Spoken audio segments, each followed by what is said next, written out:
Hi all, good morning, good afternoon, good evening, depending on when you're watching this video. I hope you're all doing great. So I'm doing this initial commentary as an opening. I'm actually re-recording this because somehow I missed the original opening commentary, not the commentary for the full video, but uh, like I said, this is just an opening. I'm experiencing now. I'm giving a try to English commentary. I'm actually doing this the next day. I did the full commentary yesterday. Like I said, I missed the opening commentary, the original one. But I'm going to be back when the opening ends, and I'm going to fully explain in the commentary what this is all about, basically.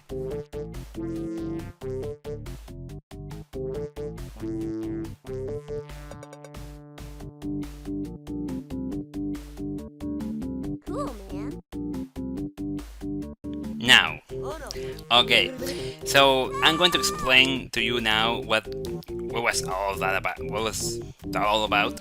So the thing is that at the beginning of this run, I need to set up a trick in order to ensure that I'm going to get this level, the water level.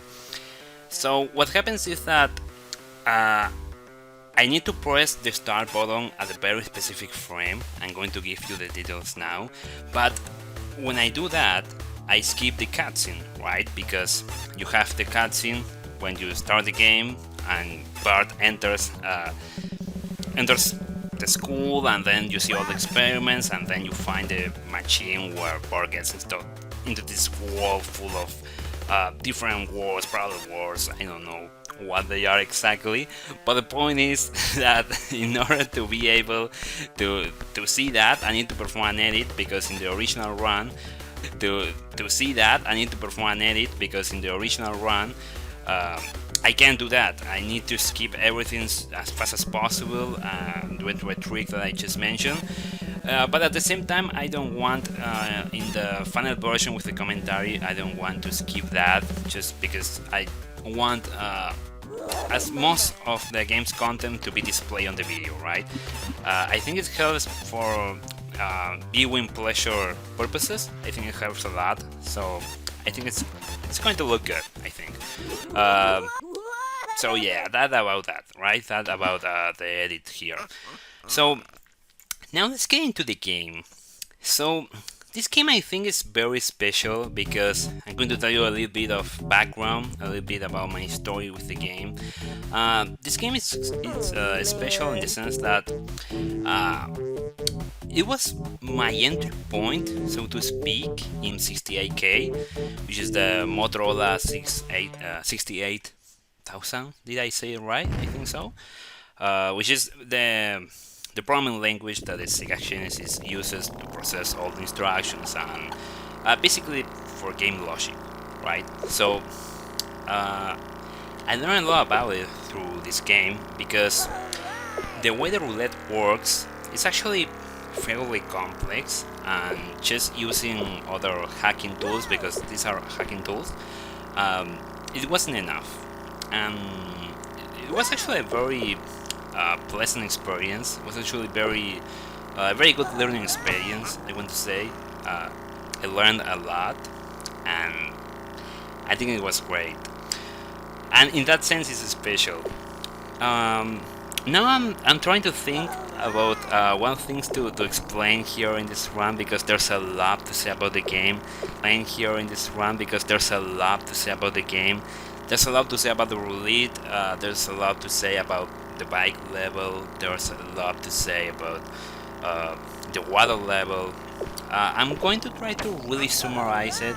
On the way, make some funny comments or stuff to keep you entertained, I guess.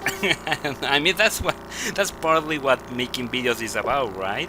To entertain people. I think there's nothing weird there, I think. But anyways, so yeah, about the roulette, I actually made a Lua script, which is right now posted on test videos. You can, if you search for Virtual Bart Sega Genesis version, you can find it there. And there I explain fully how the roulette mechanic works. super in-depth. Like I explain the mathematical formulas that I use, the coordinate systems that I of the cycle and that kind of stuff. It's very mathematical and very in-depth, so if you're into that stuff, you're welcome to go to that file and explore it to your heart's content. Was that the English way to say it? I think so, but I think you know what I mean. But the point is, yeah, you can go there and explore it as much as you want it. So, very, like, trying to exclude all the deep details. Actually, the level that finally gets selected is not totally random, as a lot of people think. Like, I read in a lot of places that people think that the level that you get there it's random, but it's actually not. So there I explain all the details, but I think it's very good to know that it's actually not random, right? But what about the RNG? I mean, is the roulette actually RNG? And the answer is no. Actually, the roulette uses one form of RNG, but it's not the same RNG that, for example, the water level uses. The RNG that the water level uses is based on an internal like an internal memory address, so to speak. I'm trying not to be overly technical, but basically it uses a memory address, right? And that memory address stays the same until the roulette starts spinning. So if I keep the start button pressed and I keep holding it and I don't do anything else, then what I can guarantee doing that is that when I get to the water level, I'm going to know exactly the paths that are going to happen. Now there are actually some a couple of places, 3 places to be more specific, where you can guarantee where you're going to have to go, like right or left, because sometimes for whatever reason you go way too fast to the branching place, and then you can, like, if it gets calculated at a different time, then you're going to get different results. Basically that's how it works. But it's only 3 places, and other than that you can already predict where you're going to have to go, and that's how you can see in this run that I already knew where I had to go and I didn't have to pass the game or do anything crazy. Like I just knew beforehand where I had to go. Okay, so after that I select the bike level. And the reason why I say I select the bike level, I mean, that sounds weird because say the level, I mean, one of the levels randomly selected, but like I said, it's actually not fully random. So actually here I sort of, right, to be 100% accurate, I'm not actually selecting the bike level, but I am using a technique to make sure that around 80% of the time, more or less, actually 80-90 more or less, I can get bike. That's actually really high because think about it this way: when you play this game normally and you don't know the inner workings, like you don't know how a level is selected exactly, you think it's random, right? That's the first impression you get when you play this game, and you think, okay, I have 7 levels total, counting the plus 1 up or minus 1 up level. It's kind of weird to call it a level, but I mean, it's a level, right? It's one of the 7 level, right? It's one of the 7 places where you can end when you press a button. So let's call it a level. So you can end there as well. And actually, if you press at certain places, you can guarantee that in some places you will never end due to the algorithm that the game follows. And when you do that, you study, right, the places where you need to press the button, and with that you can already say, okay, I'm going to use this strategy, I'm going to press the button here, and then I'm going to play the bike level. That's simple. I mean, it's not that simple actually, right? Because like I said, there's an 80-90% chance, which means that it's not 100%, and as a consequence, sometimes you are going to get pig, for example, or dinosaur. But again, all the details are in the drop roulette Lua script that I uploaded to test videos. So, but yeah, bike level specifically is one of the hardest levels, I'd say, in the whole game, and I think it's one of the levels where I lost the most. Actually, I think it's the level where I lost the most, partly because I purposefully chose bike to be one of the first, so obviously since I'm playing it more, right? So if I'm playing more, I'm going to lose more. But leaving that aside, it's still a very hard level for a number of reasons. For example, it's a very hard level because the controls are kind of stiff, so to speak. I think that's the word I'm looking for. And what I mean to say is that when you press the right, I'm playing with a keyboard here. Maybe that also has something to do with it, or maybe not. But the point is that I press, for example, the right arrow, and I don't go right immediately. The point is that I press, for example, the right arrow, and I don't go right immediately. I go. I mean, it's not that I don't go right immediately. It's more like I'm pressing right, and I don't. If I press it too little, then I'm not going to go right. So the game expects you to press right for at least 2-3 frames, and at some point it's like the game has a very strong acceleration, which means that if you press for 3 frames, then it's going to take you, I don't know, 2 pixels, just to say something. But if you press it 4 or 5 frames, it's going to take you like 6 pixels. Like, it's going to take you really far. So because of that, you need to time your inputs very well, and you need to be very precise, right, with how you press your inputs. And if you are not, then you are going to go either to the right or too far to the left, or you are going to move very little.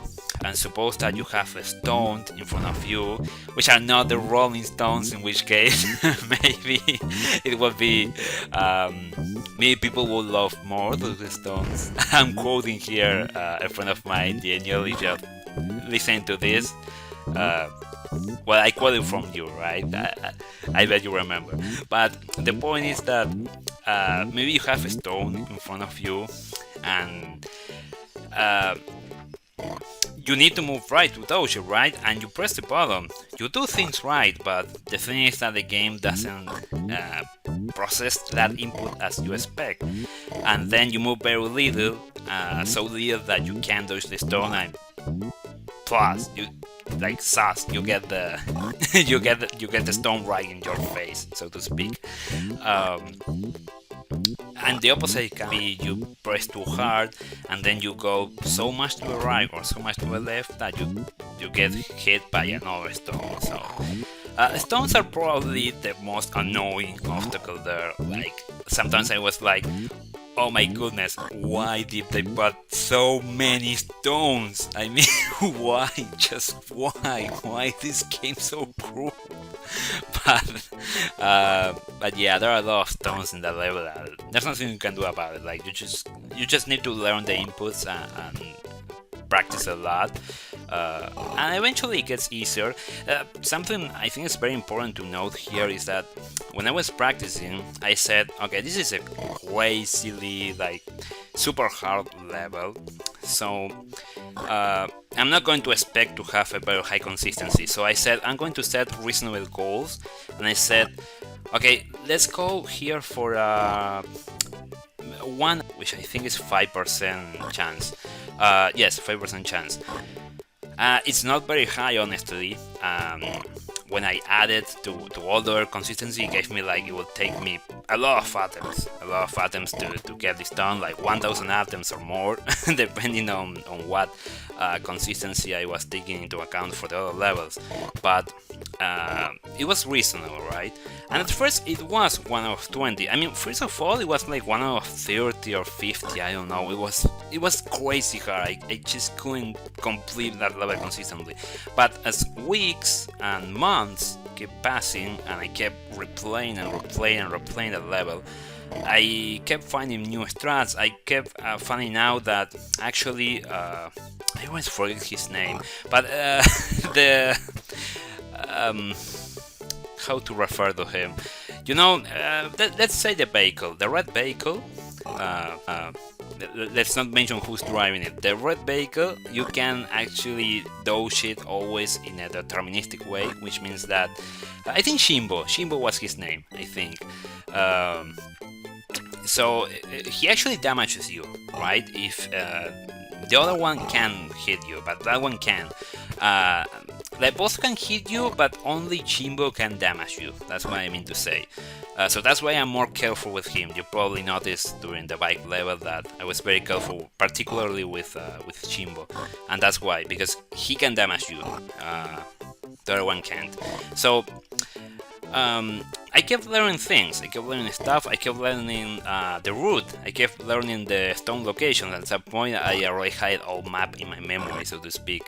The point is that later it became a 1 out of 10 and then it went to around 1 out of 5. It was crazy when it happened, but it was possible in the end.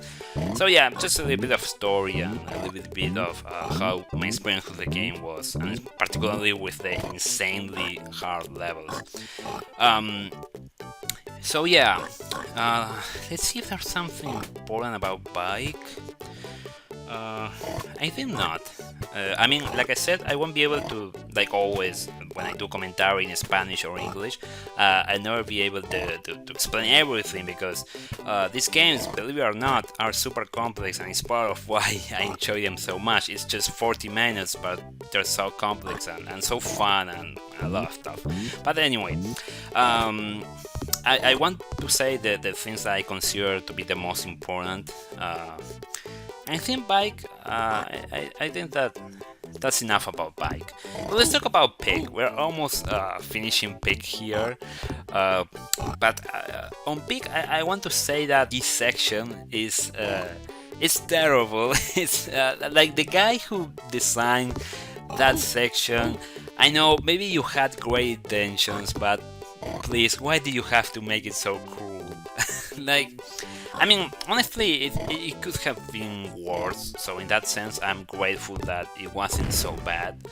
But the point is that the clown, when you enter, like when I say the blue key section, I mean the section when you get the blue key at the very beginning, the very first rooms of the peak level.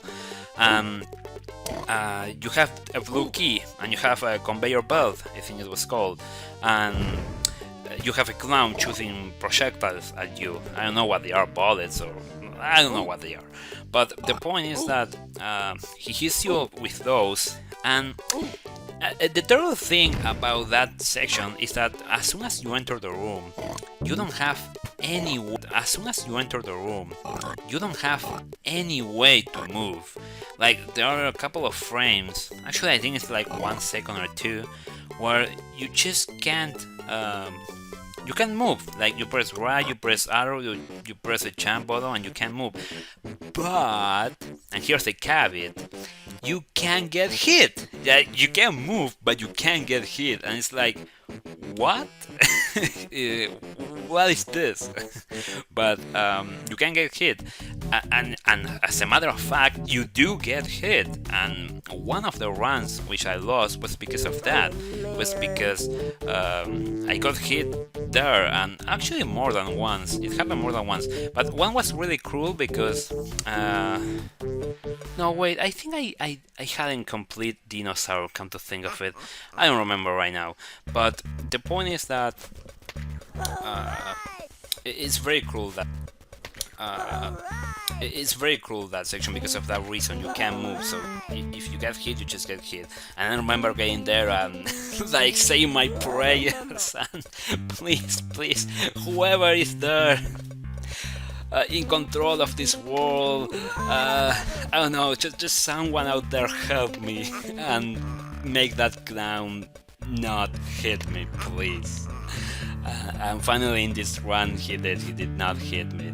A lot of time he didn't hear my request, but other times he did because he did because that's RNG, right? But yeah, that's what happened.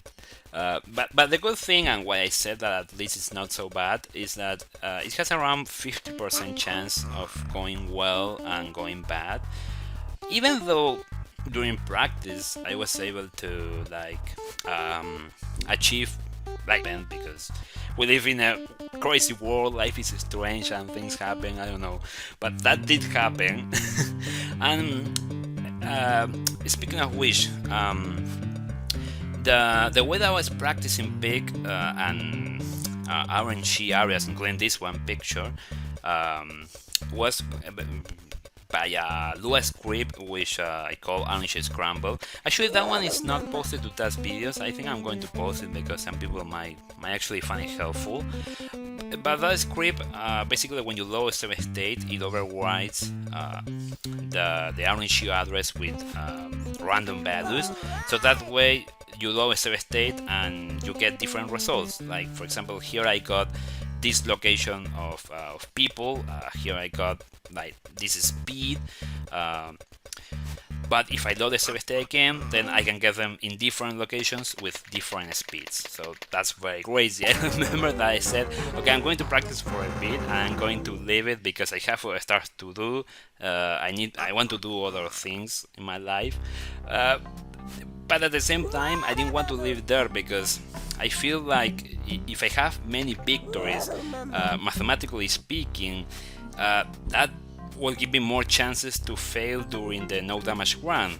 I know it's a little bit not very scientific, so to speak, but it's actually scientific because it's mathematical. I mean, the more you play a level, the more chances are that you lose it. And if you have like 6, 7, 8, whatever consecutive victories, then the chances that the next time you play it, you lose it are much higher than if you play it after a defeat or after an unsuccessful attempt.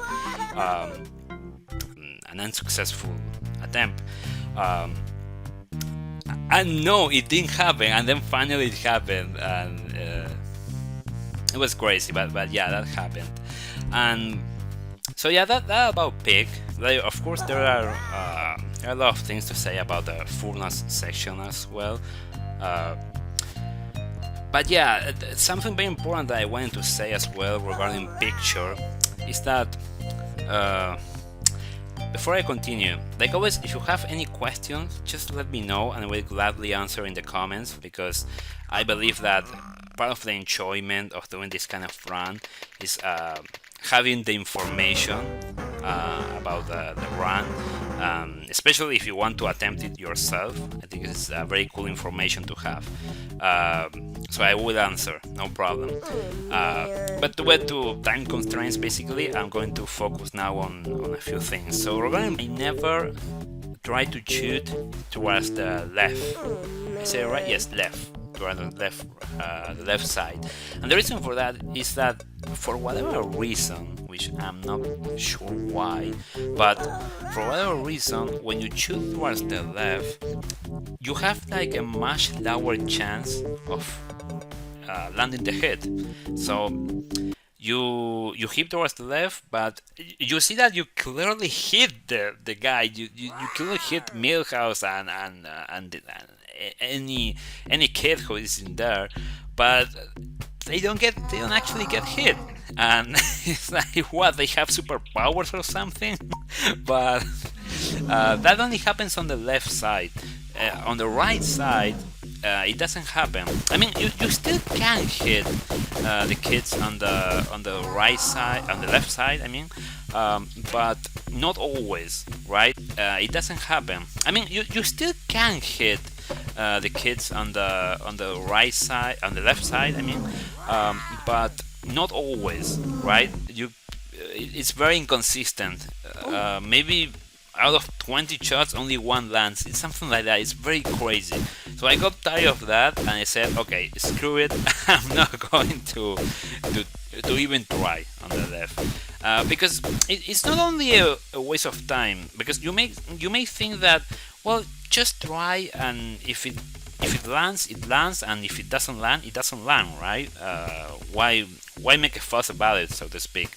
But the thing is that it's not so simple, because if you do that, remember that after you do a shoot, like after you attempt a shot to the kids, not with a gun, with the tomatoes or oranges, whatever they are. There's a cooldown moment. That's the word I was looking for. There's a cooldown time where you can't shoot. So if the kid is going to the center and you try the left hit, but then you want to try again to hit him or her on the center, you just can't, because there's the cooldown effect. Actually, there's I think it was the B button. In my keyboard is the C button, but I think I have it mapped to the B on the Sega Genesis. But the point is that there's a button where you can reduce that cooldown and do it super quickly, but it's still a cooldown, right? You can't completely make it vanish, so to speak. So that's the reason why it's actually a good thing to not even try to land hits on the left side. And also the other thing is that actually it's much more convenient to focus on the right side. On the right side, once they pass that right side, they're much harder to shoot, because of this, because of what I was just explaining, right? So because of that, it's much better if you shoot them when they're coming from the right. If they then go to the left, you have to wait a full loop. Like, you have to wait until they go to the left, and then they come back, and then you can hit them again. Because again, if you try to hit them on the left, you're going to miss a lot of shots. That's going to consume a lot of time, and eventually you might reach zero. And I mean, it's not a dead, like it's not like your HP drops to zero, but it's still a dead. Like when you go back to the roulette, there's no, you have one less life, and yeah, it's a hit basically. So that's basically why I try to prioritize those kids that are on the right side, and particularly those that want to go to the left. Like, I can't let kids go to the left, basically. So that's why I prioritize those that are going that side. Of course, there are exceptions, because if I see a kid that is like very conveniently close to me and it's a good shot, then I just do it.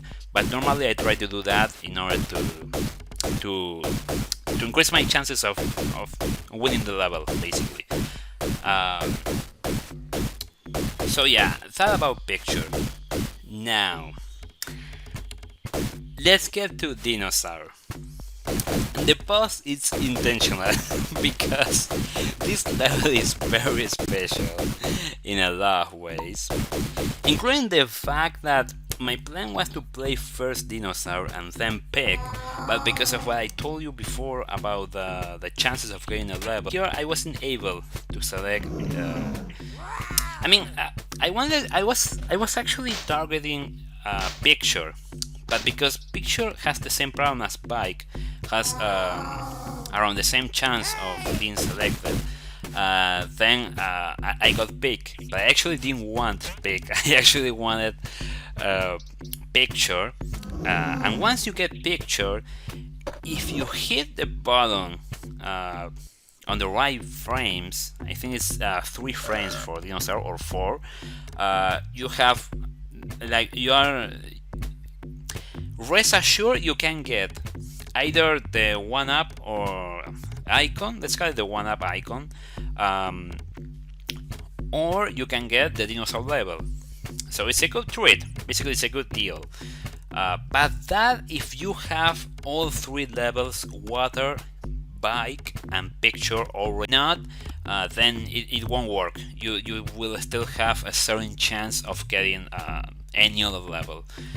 So that's what happened. I was targeting picture, but because at that point I can have like 100% chance of getting that level, then I got I got pick. I said, well, I already completed bike.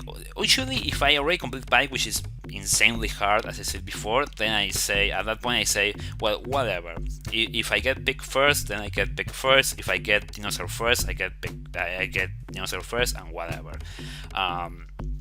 But the order that I planned actually was first water, then bike, then picture, then dinosaur, then pick, and then baby last. Baby chosen last for a reason, and it's that. Don't get me wrong here, baby. It's a very hard level, all right. But if we have to choose some level to be the last, then it has to be baby. That's basically what I mean to say. So I actually wanted to do dinosaur first precisely because it's a very hard level, pretty much as Spike. It actually has I actually had a very similar consistency. Maybe 1 out of 5, or at first I was targeting 1 out of 10 attempts, so 10% consistency. With time I was able to increase it considerably to the point that I managed a 60% consistency. That's 3 out of 5 attempts, which is amazingly good. But during the recordings it didn't go as well, so that's how it is, right? Some things go really well and some things don't go so well. Things in Dinosaur, at least, they didn't go so well. So I was crazy. I lost here at the very end of Dinosaur level.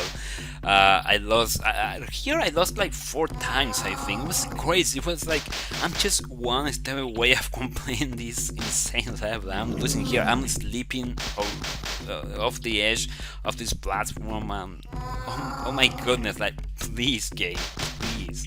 At some point, I was that desperate. But it's very important to keep their cool too, right? Like, at some point it was like, okay, game, do whatever you want. I just chill, I just relax, and I just do this. And eventually it happened, but it was a very great experience. This fight in particular, maybe you know this, or maybe not, because it's actually very subtle. But you may have noticed that in a platform before this one, I actually tapped the right button and I tried to get to the not the right button. This time I mixed them up, left with right, or right with left. But the point is that I pressed the left button, not the right one, to get more to the border. And you might say, why did you do that when you didn't have to, right? I mean, you need to go to the right to then get to this point. Why did you move left? I mean, did you make a mistake there? Did you press the left button? Did you mean right and you pressed left? But no, actually that was intentional. And the thing is that if you're on the very edge there, then when you jump, you're going to trigger Moe and Homer's behavior in such a way that when you get to the main platform, the one that goes left and right,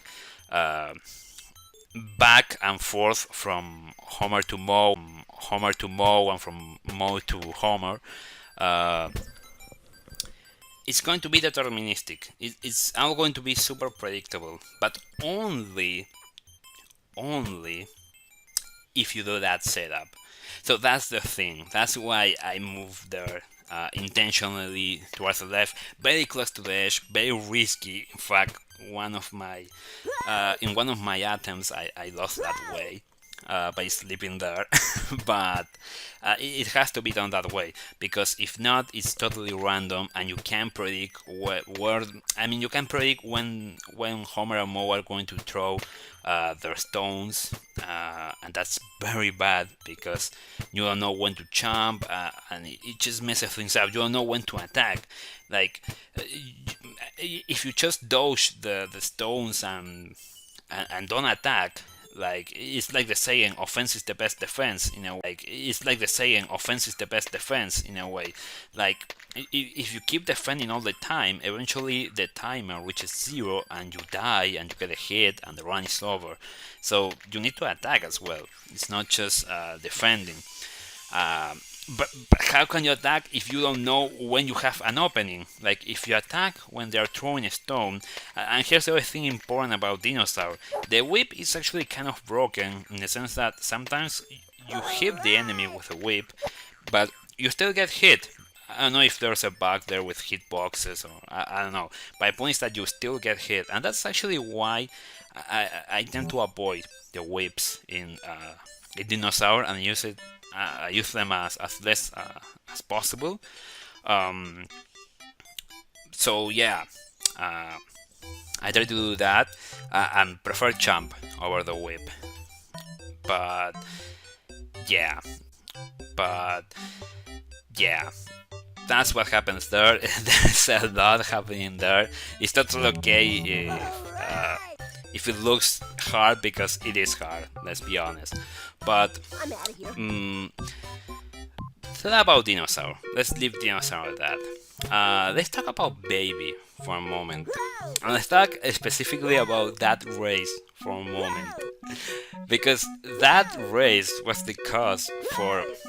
I mean, that was the reason why I didn't upload this video sooner. That's basically the reason that I spent more than a month trying to get back to this point. Because actually I had gotten to here in February, but due to a lack, due to a gap in my knowledge of that section, I actually got hit there.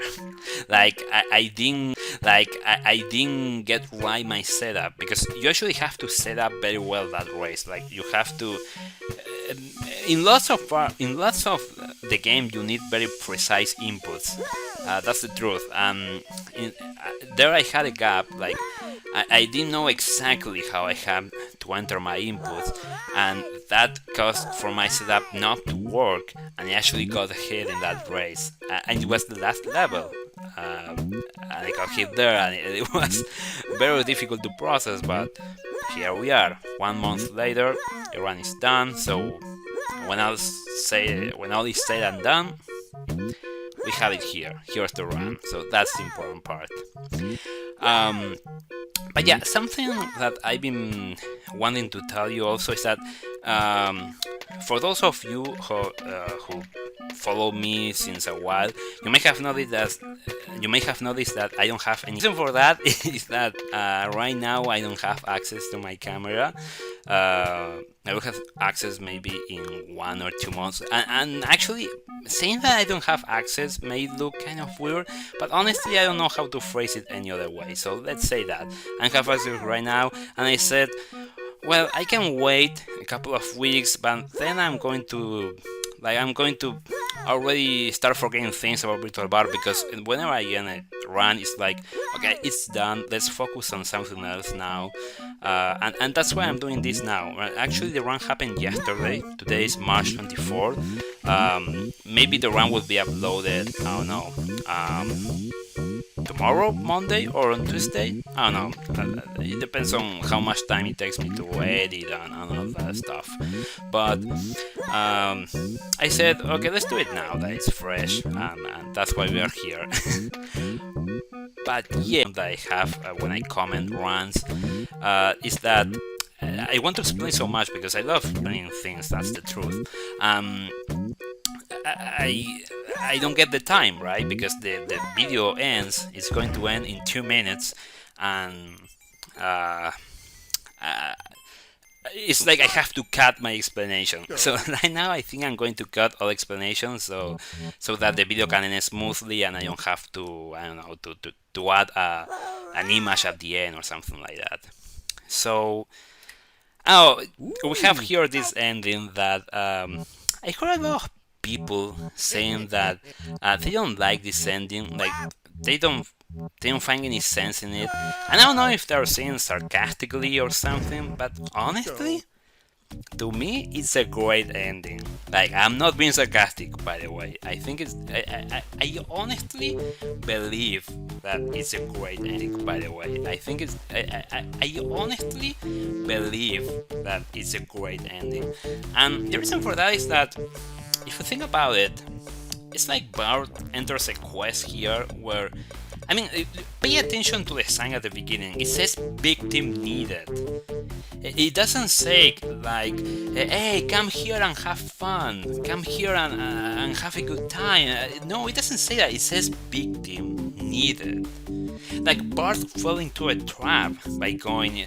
I mean, I know he did it on his own will, right? But maybe he was being brain controlled by someone, and he has to escape that enemy, which is planning to do some crazy experiments on him, and trying to use, I don't know, maybe his special powers, which maybe we're not aware of, but he has them, and they want to use them to conquer the world or something like that. And Bart is facing a great menace here, like a great threat. Tom Mortal, he actually gets a bad experience of it, but we survive because we are the heroes here. And I know it's a very crazy reasoning, but if you try to see it with my eyes, it's actually a very good ending. That's basically what I'm trying to say. But yeah, we're reaching the end. So here I show the record count, and what that means is that if there's no record count, that means that there weren't any Savestates being used. So that's the point of showing that information. Basically, no Savestates used. So yeah, thank you a lot for watching. If you are new, please consider subscribing, hitting that like button, and commenting and sharing with your friends. That will help a lot. Thank you so much, and see you next time.